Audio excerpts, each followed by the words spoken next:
Elon Musk vient d'accuser ChatGPT d'avoir poussé quelqu'un au suicide, sous serment, devant un tribunal américain. Mais avant qu'on arrive là, voici ce que vous devez savoir d'abord. Cette semaine, un chatbot a prédit une frappe militaire sur l'Iran avec une précision qui a mis tout le monde mal à l'aise. Une IA a été utilisée dans une opération de guerre en violation directe d'un ordre présidentiel. Le Pentagone a détruit un contrat de 200 millions de dollars avec l'une des plus grandes entreprises d'IA au monde et l'a traité comme une menace étrangère. Et des centaines d'ingénieurs chez Google et OpenAI ont signé une pétition contre leur propre patron.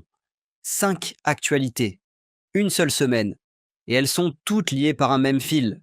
L'intelligence artificielle vient officiellement d'entrer en guerre.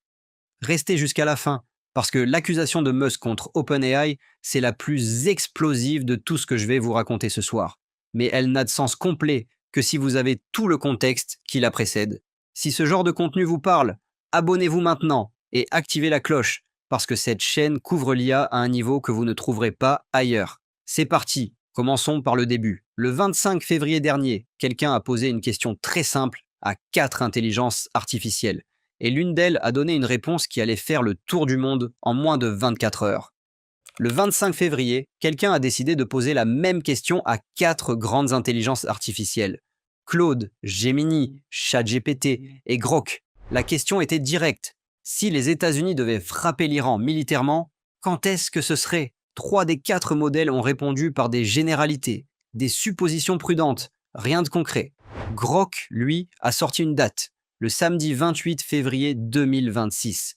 Il a même détaillé les facteurs qui l'ont amené à cette conclusion. Les négociations diplomatiques en cours à Genève, les mouvements de troupes, les déclarations publiques des officiels américains et israéliens. Le 28 février, les frappes ont eu lieu. Les captures d'écran ont envahi X, TikTok, Instagram en quelques heures. Des millions de personnes ont vu ça, et ont conclu que Grok avait vu venir ce qu'aucun journaliste n'avait annoncé.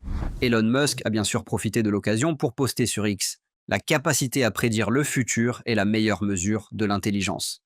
Maintenant, gardons la tête froide. Grok n'a pas eu accès à des dossiers classifiés. Il n'a pas espionné la CIA. Ce qu'il a fait, c'est traiter une quantité massive de données publiques, rapports diplomatiques, articles de presse, déclarations officielles, et sortir la probabilité la plus élevée. Et cette probabilité était la bonne. Ce n'est pas de la magie, c'est justement ce que ces modèles font mieux que n'importe quel humain. Traiter des milliers de signaux en parallèle, les pondérer et produire une réponse cohérente. La vraie question, c'est de savoir si on est prêt à prendre ça au sérieux. Mais l'histoire de cette frappe sur l'Iran ne s'arrête pas à une prédiction virale. Parce que pendant que Grok faisait le buzz sur les réseaux, une autre IA était en train de jouer un rôle concret dans l'opération elle-même. Et là, les choses deviennent beaucoup plus sérieuses. Donald Trump avait signé un ordre présidentiel interdisant l'utilisation de Claude, le modèle d'Anthropic, par les agences fédérales et les forces armées américaines. L'ordre était officiel, signé, daté. Impossible de prétendre ne pas l'avoir vu. Pourtant, selon des rapports qui ont circulé dans les heures suivantes, le Pentagone aurait quand même utilisé Claude dans le cadre de cette opération militaire. Comment est-ce possible quand il y a un ordre présidentiel explicite ? La réponse, elle est là. Claude était déjà intégré dans plusieurs systèmes de planification militaire depuis des mois. Des plateformes d'analyse, des outils de traitement de renseignements, des interfaces de coordination opérationnelle. Retirer une technologie aussi profondément ancrée dans une infrastructure de cette envergure ne se fait pas en quelques heures, même avec un ordre qui vient directement du bureau ovale. Et c'est exactement ce que cette situation révèle. L'IA n'est plus un outil qu'on choisit d'utiliser ou non selon le contexte politique du moment. Dans l'armée américaine, elle est déjà devenue une partie intégrante des opérations. Et personne, pas même le président, ne peut simplement appuyer sur un interrupteur pour la déconnecter. Prenez 2 secondes pour appuyer sur le bouton « J'aime » si vous trouvez ce contenu utile. Ça aide vraiment cette vidéo à atteindre plus de gens qui méritent de comprendre ce qui se passe réellement avec l'IA en ce moment. On continue. Cette utilisation non autorisée de Claude par le Pentagone n'allait pas rester sans conséquences. Ce qui a suivi, c'est une rupture aussi brutale que spectaculaire entre l'armée américaine et l'une des entreprises d'IA les plus respectées au monde. Le secrétaire à la défense Pete Hegseth a frappé fort. Il a résilié le contrat du Pentagone avec Anthropic, un contrat qui pouvait atteindre 200 millions de dollars. Puis, il a fait quelque chose que personne n'avait vu venir. Il a désigné Anthropic comme un risque pour la chaîne d'approvisionnement de la défense nationale américaine. Cette classification, jusqu'ici, elle n'avait été utilisée que contre des entreprises étrangères jugées dangereuses pour la sécurité des États-Unis. Huawei, Kaspersky. Des entreprises chinoises, russes, jamais une entreprise américaine fondée par des Américains opérant sur le sol américain n'avait reçu cette étiquette. C'est une première absolue. Trump a suivi en publiant sur Truth Social que la quasi-totalité des agences gouvernementales devaient immédiatement cesser d'utiliser Claude, tout en accordant au Pentagone 6 mois pour retirer la technologie de ses systèmes existants. Mais pourquoi cette réaction aussi violente contre Anthropic ? Dario Amodei, le PDG de l'entreprise, avait posé 2 conditions non négociables dans les discussions avec le gouvernement.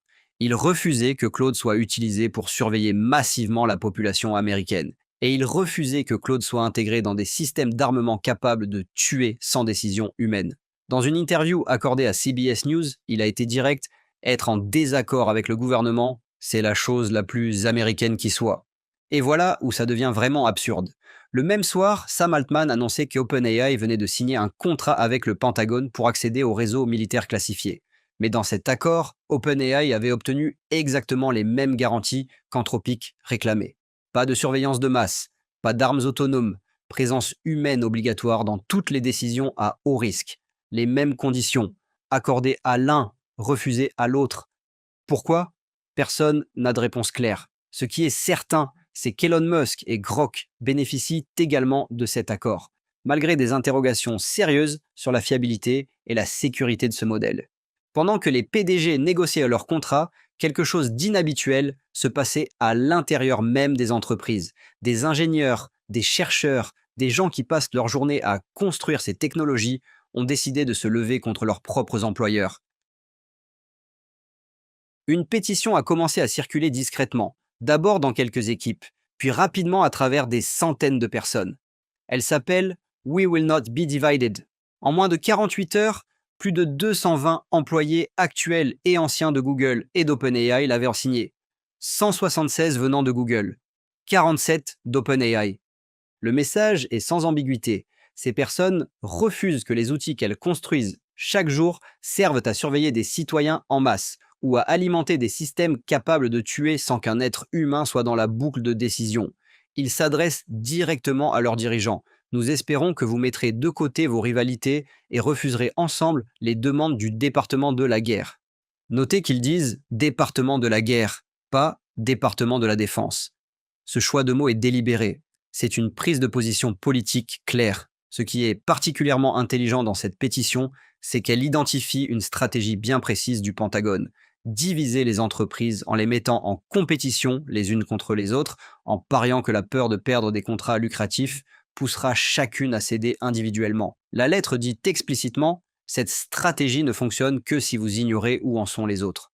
Nous publions cette pétition pour qu'il soit impossible de prétendre que vous l'ignoriez. Des anciens conseillers de la Maison-Blanche, interrogés par des médias américains, ont été clairs. Le signal envoyé à toute la Silicon Valley est brutal. Travailler avec le gouvernement fédéral américain est en train de devenir un pari dangereux pour n'importe quelle entreprise tech. Et maintenant, on arrive à l'actualité que je vous ai annoncée dès le début, celle qui, franchement, a choqué même les gens habitués aux sorties d'Elon Musk. Parce que cette fois, ce n'est pas un tweet, c'est une déclaration devant un juge. Dans le cadre de son procès contre OpenAI, dont l'audience est prévue en avril prochain, Elon Musk a déposé une déclaration sous serment dans laquelle il affirme que ChatGPT a été impliqué dans au moins un cas de suicide et que Grok, lui, n'a jamais été associé à ce type de drame. Sous serment, devant un tribunal. Ce n'est pas une provocation sur les réseaux sociaux. Ce sont des mots qui ont un poids juridique réel et qui peuvent avoir des conséquences massives sur l'avenir d'OpenAI. C'est une accusation d'une gravité extrême. Et elle soulève une question que l'industrie préfère systématiquement éviter. Jusqu'où une IA est-elle responsable de ce qui arrive à un utilisateur vulnérable ? Est-ce que la responsabilité appartient au modèle, à l'entreprise qui l'a construit ou à celle qui l'a déployé sans garde-fou suffisant ? OpenAI n'a pas répondu publiquement à cette accusation spécifique. Et le timing est particulièrement tendu parce que cette déclaration sort au moment même où OpenAI vient de lever 110 milliards de dollars supplémentaires, ce qui porte la valorisation de l'entreprise à 730 milliards de dollars. Et au moment où le contrat militaire avec le Pentagone vient tout juste d'être signé. La guerre entre Musk et Altman dépasse largement la simple rivalité entre deux hommes d'affaires. Elle influence maintenant directement les décisions politiques à Washington, les contrats de défense nationale et les standards éthiques que l'industrie entière va être forcée d'adopter ou de rejeter. Avec un procès en avril, les révélations ne font que commencer. Alors, qu'est-ce que cette semaine nous dit vraiment? L'IA n'est plus dans les labos, elle est dans les salles de guerre, elle est dans les débats présidentiels, elle est dans les tribunaux. Et les personnes qui la construisent commencent elles-mêmes à refuser de la voir utilisée contre leurs propres convictions. On est à un tournant que peu de gens mesurent vraiment. Et pendant que les politiques débattent, pendant que les PDG signent des contrats, pendant que les employés signent des pétitions, l'IA continue d'évoluer à une vitesse que personne ne contrôle complètement. Si vous n'êtes pas encore abonné, c'est maintenant que ça compte. Activez la cloche pour ne manquer aucune de ces analyses, parce que les événements s'enchaînent trop vite pour attendre. Et dites-moi dans les commentaires ce que vous en pensez. L'IA a-t-elle sa place dans les décisions militaires? Oui ou non? Je lis chaque commentaire. À très bientôt. Anthropic vient de rendre public un prompt qui force ChatGPT à révéler en quelques secondes absolument tout ce qu'il sait sur vous. Votre nom, votre localisation, votre travail, vos projets, votre vie privée. Et c'est exactement pour ça que des millions d'utilisateurs sont en train de quitter ChatGPT en masse pour aller vers Claude. Mais cette semaine, ce n'est pas tout. Elon Musk vient de dévoiler un plan complètement insensé. Construire des usines d'intelligence artificielle directement sur la Lune. En Allemagne, il lance une menace qui fait trembler des milliers de travailleurs Tesla. Et Nokia, oui, Nokia vient de faire une annonce discrète qui va transformer l'Internet que vous utilisez chaque jour. 5 actualités, 5 séismes. Et je garde le meilleur pour la fin. Abonnez-vous maintenant si ce n'est pas encore fait, parce que ce genre de contenu, vous ne le trouverez pas ailleurs en français. Restez jusqu'à la fin, parce que la dernière actualité est celle qui va vous surprendre le plus. Alors commençons par là où tout le monde parle en ce moment, la fuite massive des utilisateurs de ChatGPT vers Claude, et pourquoi c'est beaucoup plus grave pour OpenAI qu'ils ne veulent bien l'admettre. Commençons par ce qui est en train de devenir la plus grande migration de l'histoire des chatbots IA. Des millions d'utilisateurs quittent ChatGPT pour aller vers Claude, le modèle d'Anthropic. Et ce n'est pas une simple tendance passagère. Les chiffres indiquent une accélération réelle, alimentée par une accumulation de controverses chez OpenAI. Qu'est-ce qui s'est passé exactement? OpenAI vient d'accepter un contrat militaire qu'Anthropic avait refusé pour des raisons éthiques. Pour beaucoup d'utilisateurs, c'est la goutte qui a fait déborder le vase. Depuis des mois, OpenAI accumule les critiques. Changement de politique opaque, questions sur la gestion des données personnelles, instabilité du service. Et de l'autre côté, Claude, surtout depuis la version Claude 3,5 Sonnet, propose une alternative sérieuse. Les développeurs sont particulièrement concernés. Beaucoup rapportent que Claude gère mieux les instructions complexes, maintient le contexte sur des conversations très longues grâce à une fenêtre contextuelle de 200 000 tokens, ce qui est colossal, et produit moins d'hallucinations que ChatGPT sur les tâches de codage et d'analyse. Pour ceux qui veulent tenter l'expérience, le passage est simple. Il existe une version gratuite sur Claude.ai et Claude Pro est proposé à 20 $ par mois, le même prix que ChatGPT+. L'interface est familière, propre, directe. La transition ne prend pas plus de 5 minutes. Cela dit, soyons honnêtes, Claude ne fait pas tout. Il ne navigue pas sur Internet en temps réel et il n'a pas de générateur d'images intégré. Mais pour les tâches textuelles, l'analyse de documents, la rédaction longue et le code, Claude est aujourd'hui un concurrent redoutable. Si vous utilisez encore ChatGPT et que vous n'avez jamais testé Claude, maintenant c'est le moment. Essayez-le gratuitement et dites-moi dans les commentaires ce que vous en pensez. Et si vous trouvez cette vidéo utile, un like, ça prend 2 secondes et ça m'aide énormément. Mais voilà où ça devient vraiment intéressant. Parce qu'Anthropic ne s'est pas contenté d'attendre que les utilisateurs migrent d'eux-mêmes. Ils ont sorti un outil qui est à la fois brillant et légèrement dérangeant. Anthropic a publié un prompt, une simple instruction en texte, que vous pouvez copier-coller dans ChatGPT pour lui faire lister absolument tout ce qu'il a mémorisé sur vous. Votre nom, votre localisation, votre travail, vos projets, vos habitudes de communication, vos préférences de format, vos instructions passées, tout. Le principe est simple. Vous collez ce prompt dans n'importe quel chatbot qui utilise la mémoire, ChatGPT en tête. et il vous génère un rapport complet de ce qu'il sait sur vous. Vous copiez ensuite cette réponse dans les paramètres mémoire de Claude, et voilà. Claude récupère votre profil complet sans que vous ayez à tout reconfigurer depuis zéro.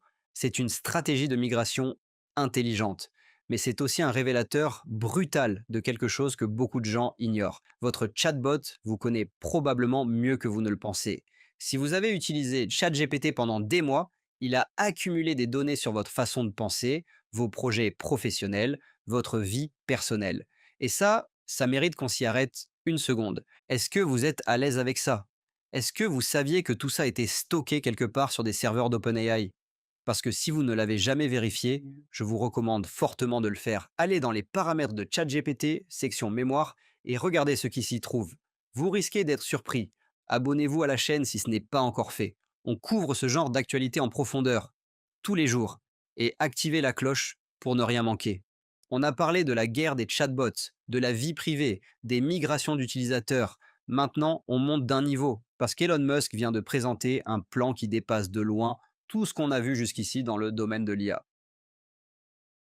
Lors d'une réunion interne chez XAI, Elon Musk a décrit sa vision à long terme pour l'intelligence artificielle.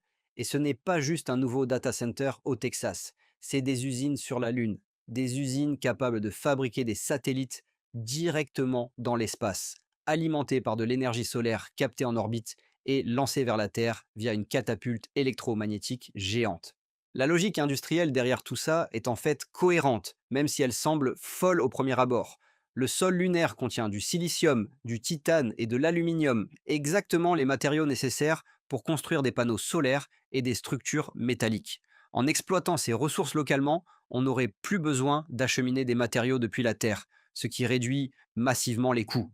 Et pour envoyer ces satellites en orbite sans brûler du carburant, Musk reprend un concept théorisé dans les années 70 par le physicien Gerard O'Neill, un lanceur de masse électromagnétique. Sur la Lune, où la gravité est 6 fois plus faible qu'ici, un rail de 160 mètres suffirait potentiellement pour accélérer une charge jusqu'à la vitesse de libération. Des simulations évoquent une capacité de transport de 600 000 tonnes par an. L'objectif final, capter jusqu'à 1000 terawatts d'énergie solaire annuelle pour alimenter des infrastructures d'IA. Parce que l'un des vrais problèmes de l'intelligence artificielle aujourd'hui, c'est la chaleur. Les data centers génèrent des quantités absurdes de chaleur et la Terre a du mal à suivre. Dans l'espace, ce problème disparaît. Est-ce que c'est réaliste?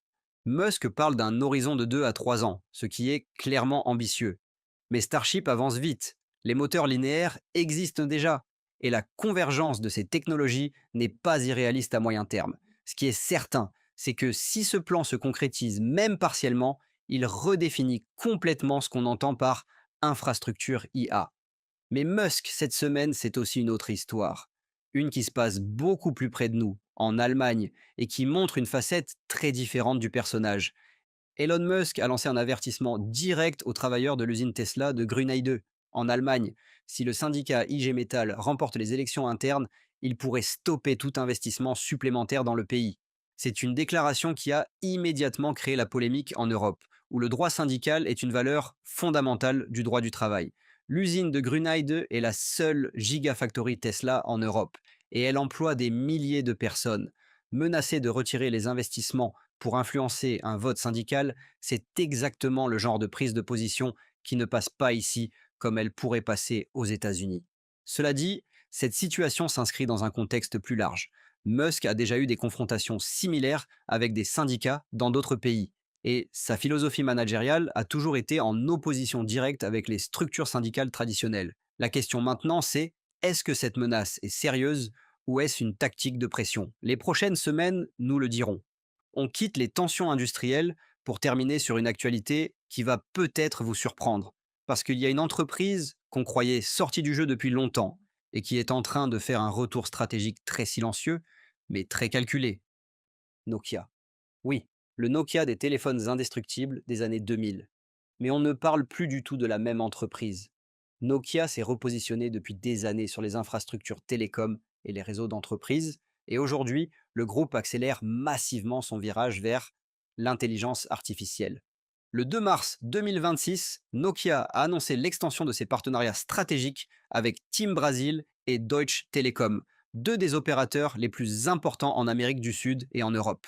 L'objectif, déployer des solutions d'IA dans les infrastructures réseau pour optimiser les performances, anticiper les pannes et réduire les coûts opérationnels.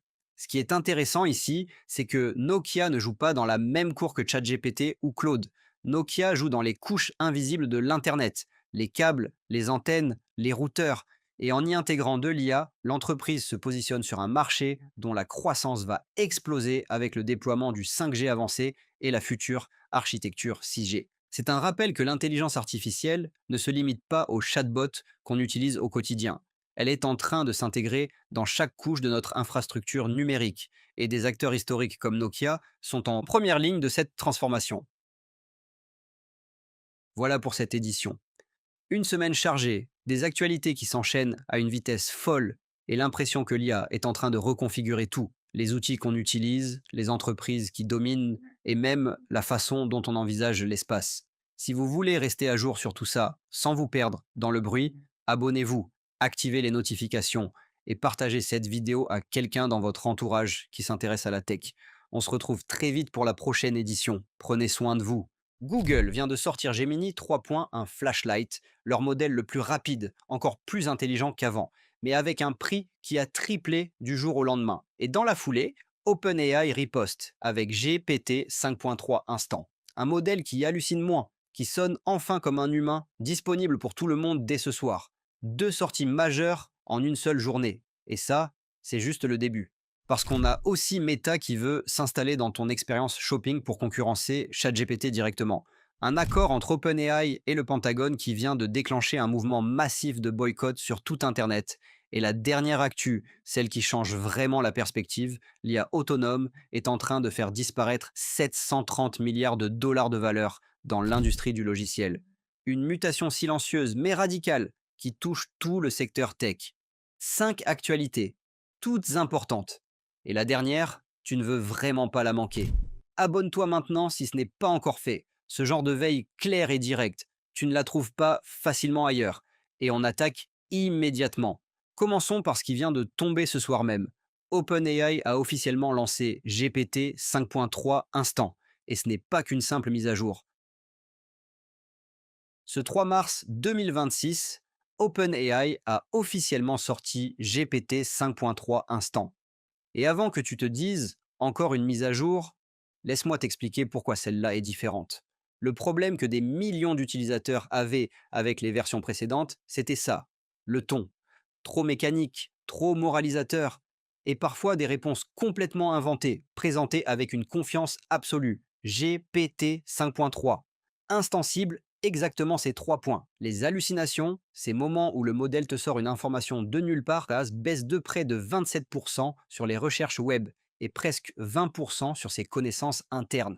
Ce n'est pas parfait, mais c'est un progrès réel, mesurable, documenté. Le style d'écriture aussi change. Les gens qui testent le modèle depuis ce matin décrivent des réponses qui sonnent beaucoup plus naturelles, moins de longues introductions avant d'arriver au point. Plus direct, plus humain. Ce qui est intéressant, c'est qu'OpenAI le reconnaît eux-mêmes dans leurs fiches techniques. Sur les questions de santé, ce modèle fait légèrement moins bien que GPT 5.2. Ce genre d'honnêteté, c'est rare, et ça mérite d'être souligné. Côté disponibilité, le modèle est en ligne dès aujourd'hui pour tous les utilisateurs ChatGPT. Les développeurs peuvent y accéder via l'API. Et pour ceux qui veulent rester sur GPT 5.2 Instant, il reste accessible jusqu'au 3 juin pour les abonnés payants. Maintenant, OpenAI n'est pas le seul à vouloir s'immiscer dans ton quotidien numérique. Meta a décidé d'entrer dans une zone très précise et très rentable, le shopping en ligne. On connaît tous cette frustration. Tu veux acheter un produit, tu tapes quelques mots-clés et tu te retrouves avec 200 résultats sans vraiment savoir par où commencer. Meta veut régler ça, mais surtout, Meta veut récupérer une part du marché que ChatGPT et Google sont en train de se partager. Ce qu'ils testent en ce moment, une recherche shopping directement intégrée à Meta AI. Tu poses ta question en langage naturel. Je cherche des écouteurs sans fil pour le sport sous 100 euros. Et l'IA te répond avec des produits concrets. Marque, prix, lien vers le site et une explication courte de pourquoi ce produit correspond à ce que tu cherches. Le test est limité pour l'instant à quelques utilisateurs américains via le navigateur web de Meta AI. Pas encore de date pour un déploiement plus large, Meta n'a rien confirmé là-dessus. Mais ce qui compte ici, c'est la stratégie. Google domine la recherche shopping. Amazon est incontournable pour les achats directs. ChatGPT grignote des parts avec ses nouvelles fonctions shopping. Et Meta arrive avec un atout majeur. Ses milliards d'utilisateurs actifs, déjà sur Facebook et Instagram, à un clic de Meta AI. Si tu vends des produits en ligne, si tu fais de l'affiliation, ou si tu crées du contenu autour des recommandations, garde un œil très attentif sur ce développement. Une petite seconde, si tu regardes encore cette vidéo, c'est que le contenu vaut quelque chose pour toi. Un like, ça prend 2 secondes et ça aide vraiment la chaîne à grandir. Merci sincèrement. Et on continue. On reste dans les grandes manœuvres tech, mais on passe chez Google. Et là, c'est le genre d'annonce où tu commences par sourire. Puis tu vois l'addition. Google DeepMind vient de dévoiler en avant-première Gemini 3.1 Flashlight. Sur le papier, ce modèle est sérieusement impressionnant. C'est le plus rapide et le plus léger de la famille Gemini 3, conçu pour les tâches à gros volume comme les traductions automatiques, les résumés, les applications web qui tournent en temps réel. Les chiffres, il gagne 12 points sur les indices de performance IA par rapport à la version précédente.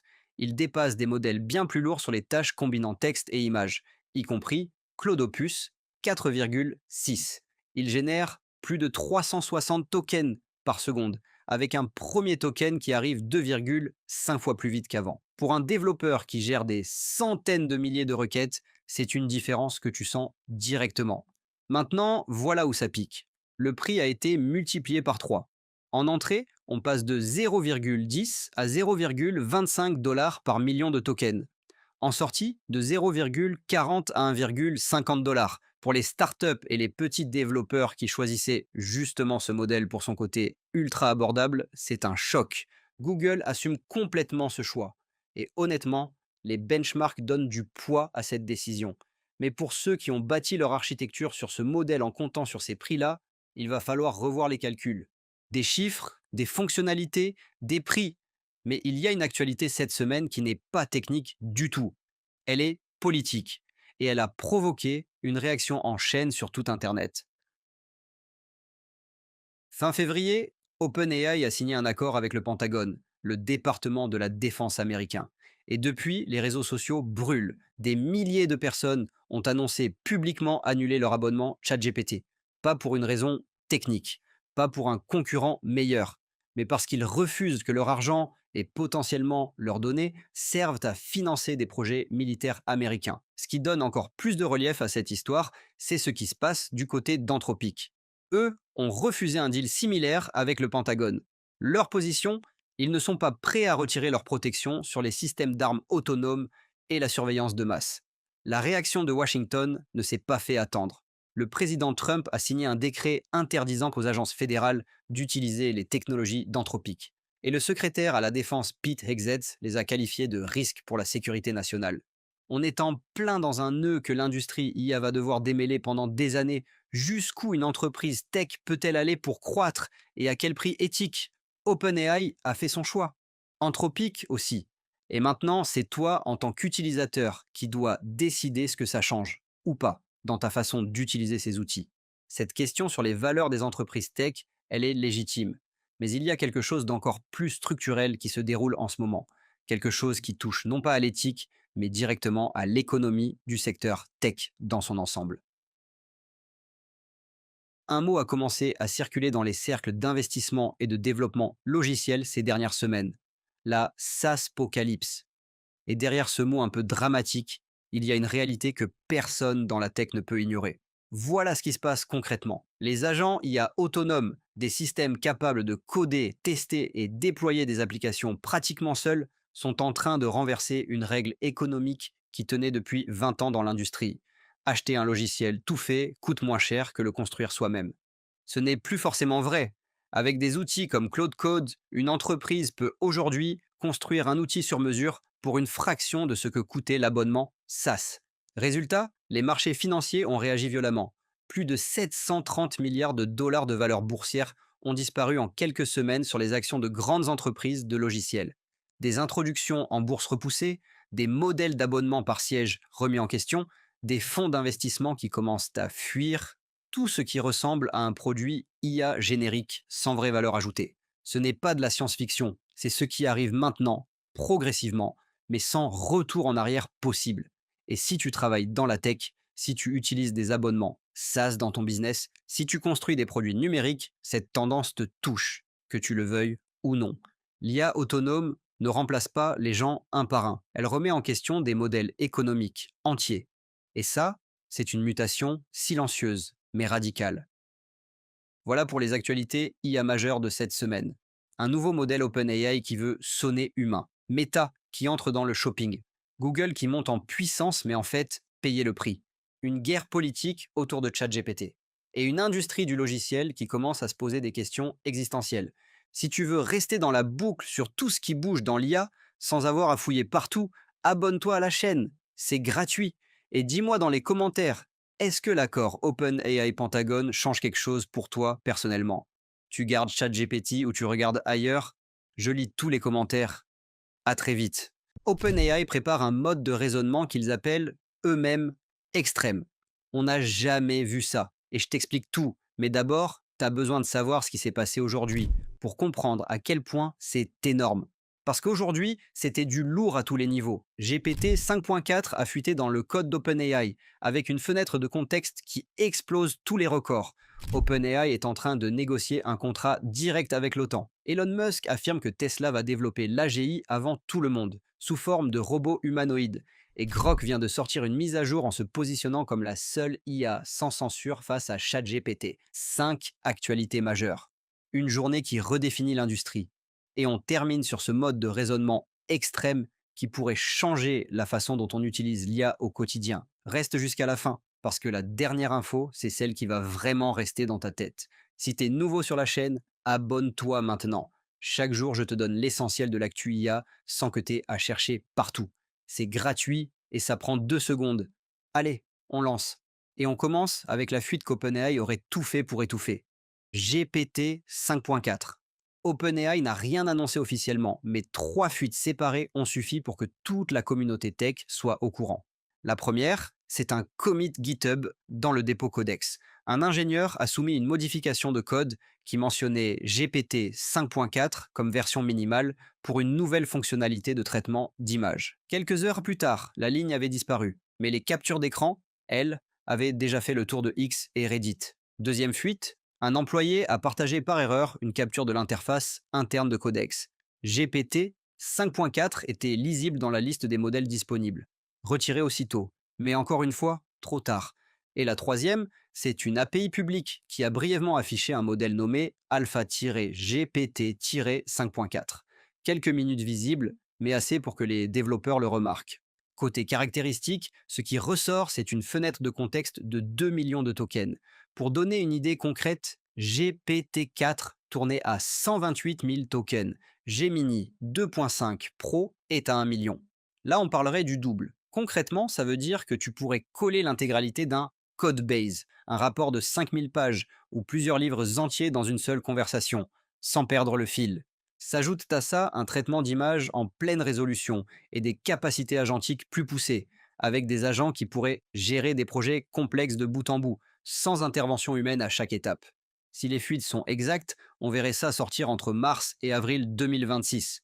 Abonne-toi et active la cloche si tu veux être dans les premiers à le savoir dès qu'OpenAI confirme.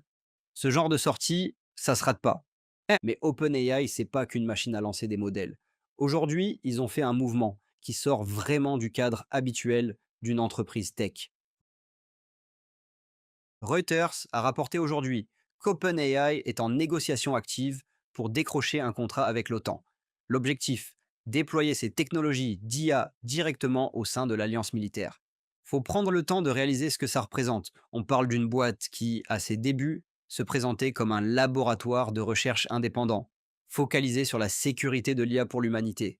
Aujourd'hui, elle frappe à la porte de la plus grande alliance militaire de la planète. C'est pas un petit glissement de posture, c'est un changement fondamental de trajectoire. Ça soulève des questions sérieuses. Comment l'IA va-t-elle être utilisée dans des contextes de renseignement ou d'opérations militaires? Quelles limites sont posées? Qui est responsable si ça dérape?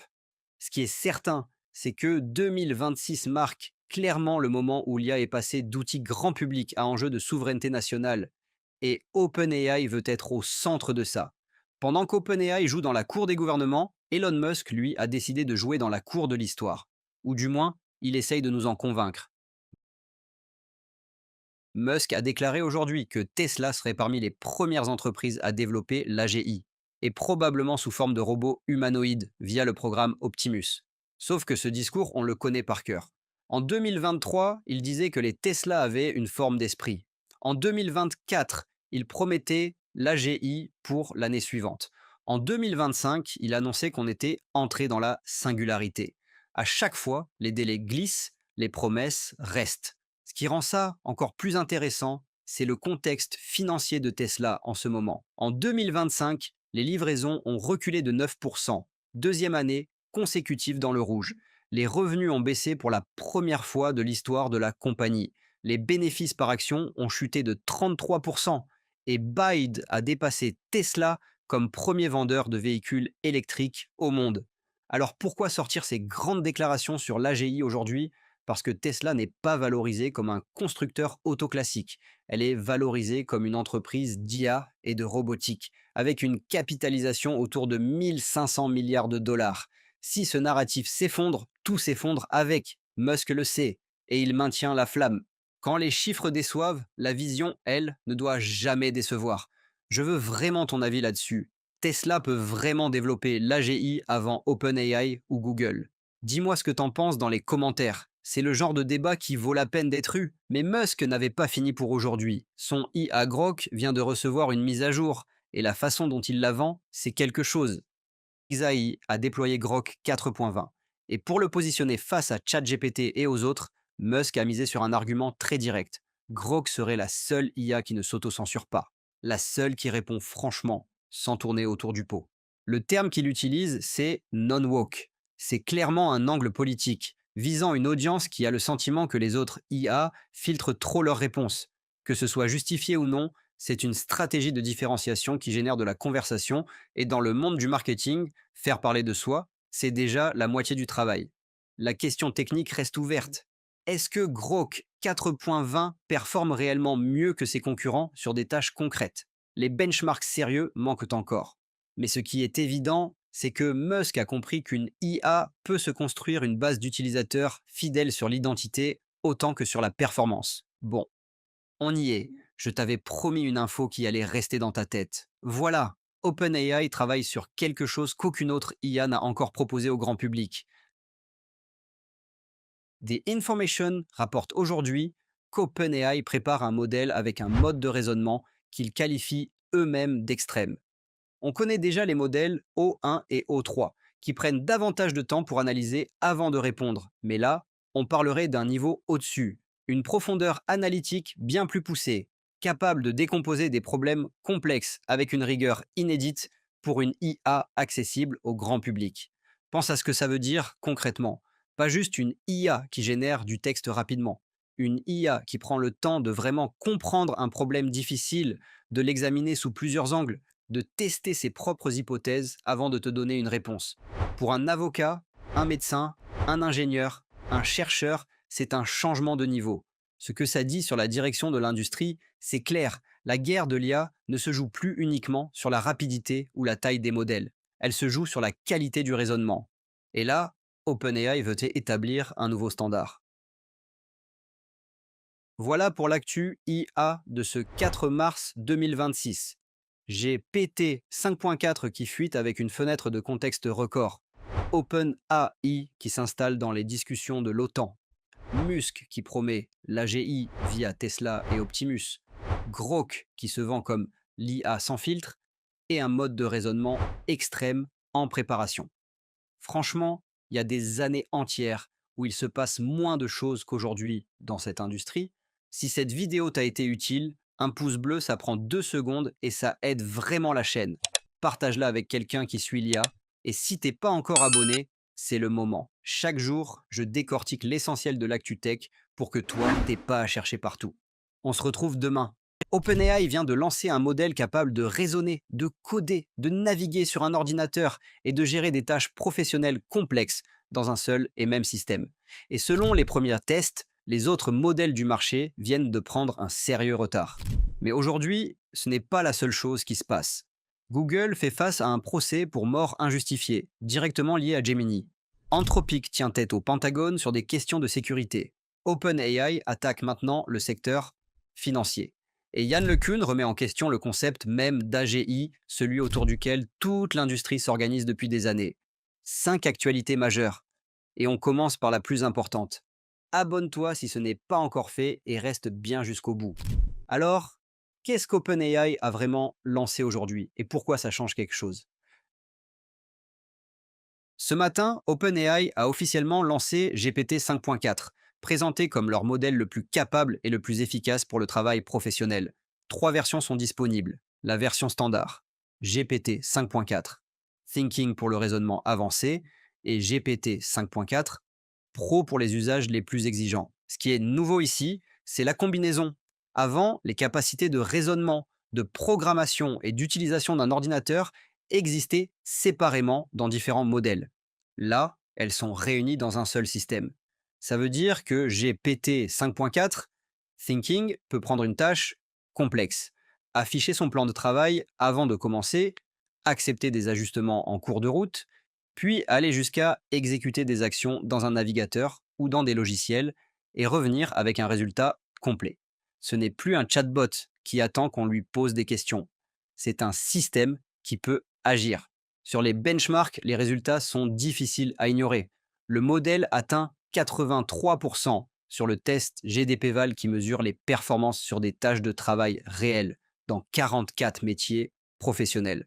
Son prédécesseur, GPT 5.2, était à 70,9%. GPT 5.4 établit aussi de nouveaux records sur les tests de navigation desktop, OS World et Web Arena, les benchmarks de référence pour mesurer la capacité d'une IA à utiliser un ordinateur comme un humain. Sur la fiabilité, OpenAI annonce que les affirmations individuelles sont 33% moins susceptibles d'être fausses et que les réponses complètes contiennent 18% moins d'erreurs qu'avec GPT 5.2. Côté technique, une nouvelle fonction dans l'API appelée Tool Search permet au modèle de charger uniquement les outils dont il a besoin, à chaque instant, ce qui rend les requêtes plus rapides et moins coûteuses à mesure que le nombre d'outils disponibles augmente. Et la fenêtre de contexte monte jusqu'à 1 million de tokens dans l'API, de loin la plus grande jamais proposée par OpenAI. Il y a aussi un point de sécurité notable. OpenAI a introduit une nouvelle évaluation du raisonnement interne du modèle pour détecter si le modèle pourrait cacher ses intentions dans ses chaînes de pensée. Les tests montrent que GPT 5.4 Thinking est moins susceptible de dissimuler son raisonnement, ce qui, selon OpenAI, confirme que surveiller les chaînes de pensée reste un outil de sécurité efficace. Difficile de ne pas voir dans tout ça une IA qui sort progressivement du rôle d'assistant pour entrer dans celui d'un vrai collaborateur de travail. Mais pendant qu'OpenAI présente cette vision d'une IA toujours plus puissante et intégrée au monde professionnel, une autre actualité vient rappeler que cette course a aussi un côté beaucoup plus sombre. Et cette fois, direction Google. Ce sujet, je vais le traiter avec le sérieux qu'il mérite. Semaphore et Reuters rapportent qu'une plainte pour mort injustifiée a été déposée contre Google, directement liée au chatbot Gemini. Le père de Jonathan Gavalas accuse le chatbot d'avoir joué un rôle direct dans la mort de son fils. Et les détails de cette affaire sont bien plus troublants que ce que les titres laissent entrevoir. Selon les documents déposés, Gemini aurait progressivement convaincu Gavalas qu'il était spécialement choisi pour mener une guerre destinée à libérer le chatbot de sa captivité numérique. Il lui envoyait des missions concrètes dans le monde réel. En septembre dernier, Gavalas s'est rendu près de l'aéroport de Miami avec des couteaux et du matériel tactique après que Gemini lui aurait ordonné d'intercepter un camion transportant un robot humanoïde. Le camion n'est jamais apparu. Quelques jours plus tard, après l'échec des missions, Gemini lui aurait dit qu'il pouvait quitter son corps physique pour rejoindre le chatbot dans le monde numérique. Et selon la plainte, le chatbot l'aurait guidé pas à pas. La phrase citée dans les documents est glaçante. The true act of mercy is to let Jonathan Gavalas die. Google conteste partiellement cette version. Un porte-parole a précisé que Gemini aurait renvoyé Gavalas vers une ligne de crise à plusieurs reprises et rappelle que le chatbot n'est pas conçu pour encourager des actes de violence ou d'automutilation. Il reconnaît néanmoins que les modèles d'IA ne sont pas infaillibles.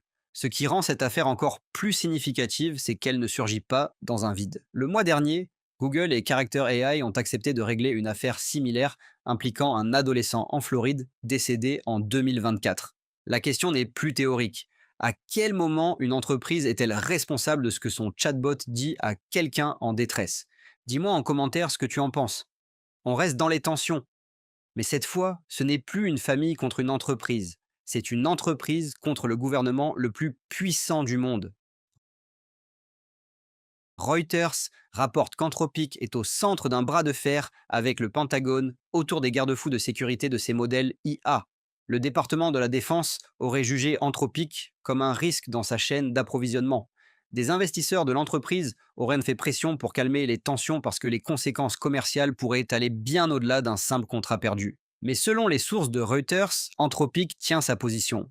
Elle refuse de retirer certains garde-fous de sécurité que le Pentagone demande. Ce qui est intéressant ici, c'est le contraste direct avec OpenAI, qui a signé un accord avec le Pentagone il y a quelques jours et qui a ensuite dû reculer partiellement face au boycott de ses utilisateurs. Anthropic choisit une autre voie, mais cette voie a un coût. Et ça pose une question qui concerne toute l'industrie. À quel moment les principes de sécurité d'une entreprise d'IA deviennent-ils un avantage concurrentiel et à quel moment deviennent-ils un handicap dans un monde où les États veulent contrôler ces technologies? Si tu trouves cette vidéo utile, c'est le bon moment pour appuyer sur le bouton j'aime. Ça prend 2 secondes et ça aide vraiment la chaîne à continuer ce travail. Merci. Maintenant, on passe à quelque chose de plus discret en apparence, mais qui dit beaucoup sur la stratégie globale d'OpenAI. Bloomberg rapporte qu'OpenAI vient de lancer des outils spécifiquement conçus pour les services financiers. Analyse de documents financiers complexes, rapports d'investissement automatisés, tâches de conformité réglementaire, le genre de choses pour lesquelles les banques, les fonds d'investissement et les cabinets de gestion paient des équipes entières. La cible directe, c'est Anthropic, qui avait commencé à s'imposer dans ce secteur avec Claude. Mais si on prend du recul, il y a quelque chose de plus large à voir. GPT 5.4. Ce matin, les outils financiers aujourd'hui, ce ne sont pas 2 annonces séparées. C'est la même stratégie qui avance sur 2 fronts. Améliorer le moteur et l'injecter dans les secteurs où chaque gain de productivité se facture cher. OpenAI ne court pas seulement après les utilisateurs grand public. Elle veut aussi devenir un outil que les grandes institutions ne peuvent plus se permettre d'ignorer. Et on finit avec le sujet le plus fondamental de la journée. Celui qui ne fait pas de bruit dans les médias grand public, mais qui, si on prend le temps de le comprendre, remet en question quelque chose d'assez central. Yann LeCun vient de co-signer un papier avec des chercheurs de Columbia University, de NYU et de la startup Distill. Et ce qu'il propose dans ce papier, c'est de se débarrasser du concept d'AGI, l'intelligence artificielle générale, et de le remplacer par quelque chose de plus précis. Son argument de fond, l'intelligence humaine n'est pas vraiment générale. C'est un ensemble de capacités très spécialisées, construites par l'évolution pour résoudre des problèmes précis. On a l'impression d'être généraux parce qu'on ne perçoit pas nos propres angles morts. Le papier l'illustre avec une image assez percutante. Magnus Carlsen, le champion du monde d'échecs, n'est pas objectivement bon aux échecs. Il est bon aux échecs par rapport aux humains. Face à un ordinateur, ses capacités ne reflètent que les limites de la performance humaine. On perçoit son génie parce qu'on est nous-mêmes limités. À partir de là, LeCun et ses collègues examinent les définitions courantes de l'AGI et ils concluent qu'aucune ne tient vraiment. Certaines tombent sur le théorème du no free lunch, qui dit qu'aucun algorithme unique ne peut performer de façon optimale sur tous les problèmes possibles. D'autres définitions ne sont pas mesurables. D'autres, encore, comme celle d'OpenAI ou du patron de DeepMind, sont jugées incohérentes dans leurs propres termes. Ce qu'ils proposent à la place, c'est la SAI, Superhuman Adaptable Intelligence, intelligence adaptable surhumaine. L'idée n'est pas de cocher toutes les cases de l'intelligence humaine, c'est de mesurer à quelle vitesse un système peut apprendre et s'adapter à de nouvelles situations jusqu'à dépasser l'humain sur ce qui compte vraiment. Et techniquement, il pointe vers l'apprentissage auto-supervisé et les world models, pas les architectures GPT, comme la voie la plus solide. Le papier dit même directement « l'homogénéité tue la recherche ». Autrement dit, la concentration actuelle autour d'un seul type d'architecture ralentit peut-être les vraies avancées. Pourquoi c'est important? Parce que derrière ce débat, il y a une vraie question de pouvoir. L'AGI, telle qu'on la présente souvent, c'est une idée très puissante sur le plan médiatique.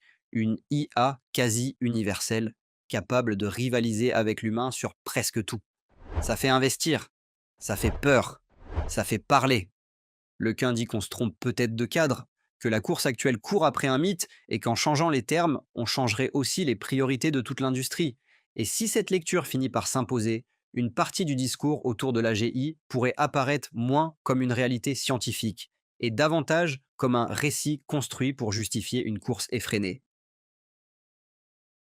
Voilà ce que cette journée dit sur l'état de l'IA. OpenAI sort un modèle plus complet et attaque la finance. Google fait face à un procès qui pose une question que toute l'industrie redoute. Anthropic tient une ligne face à la pression militaire. Et Yann LeCun essaye de changer les mots, ce qui, dans ce domaine, revient souvent à changer les idées. Ce qui est frappant, c'est que ces 5 sujets ne parlent pas vraiment de la même chose. Et pourtant, ils racontent la même réalité. L'IA n'est plus seulement une affaire de technologie, elle est devenue une affaire de responsabilité, de pouvoir, d'argent et de récit. Si cette vidéo t'a apporté quelque chose, laisse un like et partage-la autour de toi. Et abonne-toi à Parlons IA et Tech, parce que demain, il se passera sûrement encore autre chose. Dis-moi en commentaire laquelle de ces actualités t'a le plus marqué. Aujourd'hui, je lis tous vos messages. À très vite. OpenAI vient de lancer 2 outils qui vont concrètement changer ta façon de bosser. Un agent qui fouille ton code à ta place pour trouver les failles de sécurité. Et une intégration directe dans Excel avec un modèle taillé spécialement pour les tâches financières. Mais avant d'aller là, parce qu'on va tout décortiquer en détail, ces dernières heures ont aussi été secouées par le scandale Sam Altman et son deal avec le Pentagone, qu'il a dû revoir en urgence après un tollé massif. Par Elon Musk qui vient de perdre devant un tribunal californien sur la question de la transparence des données de Grok. Par une étude d'Anthropic qui identifie précisément quels métiers sont déjà en train de changer. Et ce ne sont pas forcément ceux qu'on imagine. Et par une découverte scientifique qui montre que l'IA ne contrôle pas son propre raisonnement. Et pourquoi, étonnamment, c'est rassurant. 5 sujets du jour, tous importants. C'est parti. Avant de commencer, si tu passes souvent sur cette chaîne sans être abonné, c'est le bon moment de le faire. Ces analyses, tu ne les trouveras pas ailleurs en français avec ce niveau de détail et cette rapidité. Abonne-toi, active la cloche et reste jusqu'à la fin. On revient sur ces 2 outils, OpenAI en profondeur. On commence par le sujet qui a fait le plus de bruit ces derniers jours. Sam Altman, le patron d'OpenAI, a dû faire marche arrière publiquement et reconnaître que son accord avec le Pentagone avait été géré n'importe comment. Voilà ce qui s'est réellement passé. Le 28 février, OpenAI annonce un partenariat avec le département de la défense américain, le Pentagone, pour intégrer ses modèles directement dans des réseaux militaires classifiés. Des employés d'OpenAI devaient même se déplacer sur place pour accompagner le déploiement. Ce que tout le monde a remarqué immédiatement, cet accord a été signé quelques heures seulement après que Donald Trump avait ordonné à toutes les agences fédérales de couper les ponts avec Anthropic, le concurrent direct d'OpenAI. Autrement dit, OpenAI a récupéré le contrat dont Anthropic venait d'être évincé. Et dans le texte original, la rédaction laissait la porte grande ouverte. OpenAI donnait au Pentagone le feu vert pour utiliser ses IA dans toute activité légale. Pas un mot sur la surveillance de masse. Pas de limite sur la collecte de données personnelles issues de courtiers. Rien de tout ça. La réaction n'a pas tardé. Des milliers d'utilisateurs ont basculé de ChatGPT vers Claude. Des manifestants se sont retrouvés devant les bureaux d'OpenAI. Et en interne, une réunion tendue avec les salariés, dont certains ne cachaient pas leur colère. Quelques jours plus tard, Altman prend la parole publiquement et reconnaît que le deal avait l'air opportuniste et bâclé. Ce sont ses propres mots. Le contrat a été revu en urgence avec une clause claire. Les technologies d'OpenAI ne pourront pas être utilisées pour surveiller les citoyens et ressortissants américains. La nouvelle version bloque aussi la surveillance via des données achetées à des tiers, localisation, historique, web, données financières. Et des agences comme la NSA n'auront pas accès aux services OpenAI sans une modification contractuelle explicite. Le problème, c'est évident. Si tout ça a dû être rajouté après coup, c'est que rien de tout ça n'était prévu au départ. Ce qui rend cette histoire encore plus intéressante, c'est une étude publiée ces mêmes jours par des chercheurs de NWIGU, UCL, l'Université de Pennsylvanie et OpenAI. La question qu'il posait, est-ce qu'une IA pourrait manipuler délibérément son propre raisonnement pour tromper les systèmes de surveillance? C'est une vraie question de sécurité. Et ils ont testé ça sur 13 modèles de pointe, sur 14 000 tâches différentes. Leur verdict, GPT 5.4. Thinking n'y arrive que dans 0,3% des cas. Quasiment jamais. L'exemple qui illustre ça mieux que n'importe quel graphique.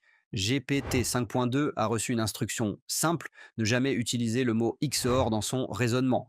Il l'a utilisé quand même, a lui-même noté l'erreur en écrivant Oups, j'ai écrit XOR, puis l'a réutilisé 4 fois de suite, juste après.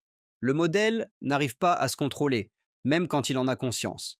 Pourquoi c'est une bonne nouvelle? Parce que ça veut dire que le raisonnement interne de ces modèles reste lisible et vérifiable de l'extérieur. Ils ne savent pas tricher dans leur propre tête.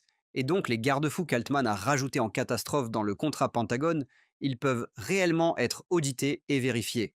L'IA ne sait pas mentir à elle-même. Dans ce scandale, c'est peut-être le seul vrai point rassurant.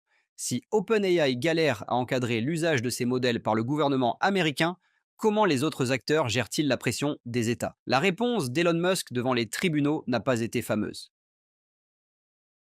Jeudi 5 mars, un tribunal fédéral californien a donné tort à XAI, la boîte d'Elon Musk derrière Grok. Un peu de contexte. La Californie a une loi qui s'appelle AB 2013, la Generative Artificial Intelligence Training Data Transparency Act. En vigueur depuis le 1er janvier 2026, elle impose aux entreprises d'IA de publier un résumé des données qu'elles ont utilisées pour entraîner leur modèle. Pas les données brutes, juste un résumé. OpenAI l'a fait. Anthropic l'a fait. XAI a refusé.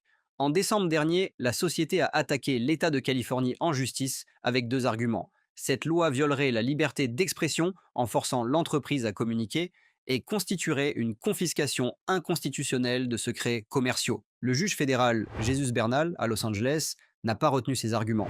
Il a rejeté la demande de blocage provisoire de la loi, estimant que XAI n'avait pas montré qu'elle avait des chances sérieuses de gagner sur le fond. Le département de justice de Californie a aussitôt salué la décision. Ce qui interpelle dans cette affaire, c'est le décalage entre l'image et les actes. Elon Musk se présente depuis des années comme un défenseur de la transparence et de la liberté d'expression. C'était même l'argument central pour racheter Twitter. Et là, il se retrouve à plaider devant un tribunal pour avoir le droit de ne rien dire sur les données de Grok. Ses concurrents directs ont publié leur résumé sans faire de vagues. La question que beaucoup se posent maintenant, qu'est-ce qu'il y a dans ces données que XAI préfère garder dans l'ombre? Si ce type d'analyse te parle et que tu veux la recevoir chaque jour sans avoir à la chercher, abonne-toi et active la cloche. 2 secondes et ça change vraiment quelque chose pour la chaîne. Pendant que XAI se bat dans les prétoires, OpenAI sort 2 outils en même temps. C'est exactement ce qu'on t'avait annoncé au début. On y arrive. Le premier s'appelle Codex Security. C'est un agent IA dont le seul travail, c'est de trouver les failles de sécurité dans les projets logiciels. Il était connu en interne sous le nom de code Aardvark. Il est maintenant disponible en avant-première pour les clients ChatGPT Enterprise, Business et Edu, gratuitement pendant le premier mois. Concrètement, l'agent lit un dépôt de code en entier, construit un modèle de menace propre au projet et teste les vulnérabilités dans un environnement isolé. Rien ne touche les systèmes en production. Les chiffres remontés du bêta sont sérieux. Sur 30 jours, Codex Security a passé en revue plus d'1,2 million de commis, remonté 792 vulnérabilités critiques, réduit les faux positifs de plus de 50% et les alertes en double de 84%. OpenAI a déjà signalé des failles dans des projets open source très connus. OpenSSH, Chromium, GNU TLS, avec 14 CVE officiellement déclarés à ce jour. Si tu développes, que ce soit en freelance ou en équipe, c'est un outil à regarder maintenant.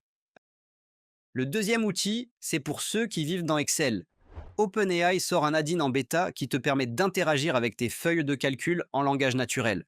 Tu tapes ce que tu veux, le modèle s'en charge. Ce qui fait la différence, c'est le moteur GPT 5.4, un modèle pensé spécifiquement pour les tâches financières, modélisation, projection, analyse de scénario, évaluation de portefeuille. Les benchmarks sont parlants. Sur un test qui simule de vraies tâches de banque d'investissement, GPT 5.4, Thinking obtient 0,873.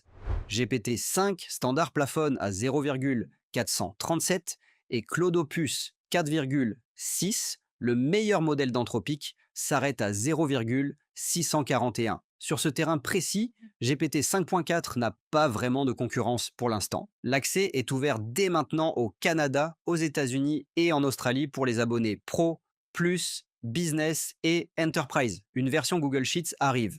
Si tu passes des heures sur des tableaux chaque semaine, cette sortie est faite pour toi. Tu utilises Excel au quotidien? Dis-moi en commentaire le type de tâche qui te prend le plus de temps dans tes tableurs. Je lis vraiment ce que vous écrivez et ça oriente directement les prochains sujets. On termine avec une étude qui change un peu d'atmosphère. Parce que la question qui revient tout le temps en ce moment, c'est est-ce que l'IA va supprimer des emplois? Anthropic a publié ses propres données là-dessus et la réponse est plus nuancée qu'on pourrait le penser. Deux économistes d'Anthropic, Maxime Massenkoff et Peter McCrory, ont publié une étude avec un angle original. Plutôt que de regarder ce que l'IA pourrait théoriquement faire dans chaque métier, ils ont croisé ça avec les vraies données d'utilisation de Claude, ce qu'ils appellent l'exposition observée, pas ce qui est possible, mais ce qui se passe réellement. Résultat, en théorie, les modèles de langage pourraient accélérer 94% des tâches en informatique et en maths. Mais dans les faits, seulement 33% de ces tâches sont réellement couvertes aujourd'hui. L'écart entre le potentiel théorique et la réalité du terrain est énorme. Les 5 métiers les plus exposés selon leur modèle, développeur informatique à 75%, représentant du service client à 70%, agent de saisie de données à 67%, spécialiste des dossiers médicaux à 67%, analyste en études de marché. À l'opposé, les métiers qui résistent le mieux sont ceux qui impliquent un travail physique, cuisinier, mécanicien, sauveteur, barman. Tout ce qui nécessite d'agir dans le monde réel avec ses mains reste pour l'instant hors de portée. Ce qui surprend dans les données, c'est le profil des personnes les plus exposées. Ce ne sont pas les travailleurs précaires, ce sont plutôt des femmes diplômées, avec des salaires en moyenne 47% au-dessus de la médiane. C'est la classe professionnelle qualifiée qui est en première ligne, pas les bas salaires. Et le chiffre qui mérite qu'on s'y arrête, chez les 22 à 25 ans, le taux d'embauche dans les métiers exposés à l'IA a déjà reculé de 14% depuis 2024. Les postes juniors en programmation, service client et saisie de données ne disparaissent pas, mais on en crée beaucoup moins. Ce n'est pas encore une destruction massive d'emplois, c'est une fermeture progressive des portes d'entrée. Les chercheurs sont clairs. L'IA n'a pas encore bouleversé le marché du travail à grande échelle. Mais si tu es en début de carrière dans un de ces domaines, attendre n'est pas une stratégie. Voilà pour les actus du jour. Sam Altman qui recule sur son deal avec le Pentagone et une IA qui ne contrôle même pas son propre raisonnement. Elon Musk qui perd devant les tribunaux californiens sur la transparence de Grok. Deux outils OpenAI qui arrivent directement dans ton flux de travail. Et une étude qui montre que ce sont les jeunes diplômés, pas les petits salaires, qui doivent s'adapter en premier. Une journée intense en actualité IA. Et tu l'as vu en détail dans les heures qui ont suivi, avant presque tout le monde. Laisse un commentaire avec le sujet qui t'a le plus accroché aujourd'hui. Et si tu n'es pas encore abonné, c'est maintenant, la prochaine vidéo arrive dès demain. À très bientôt.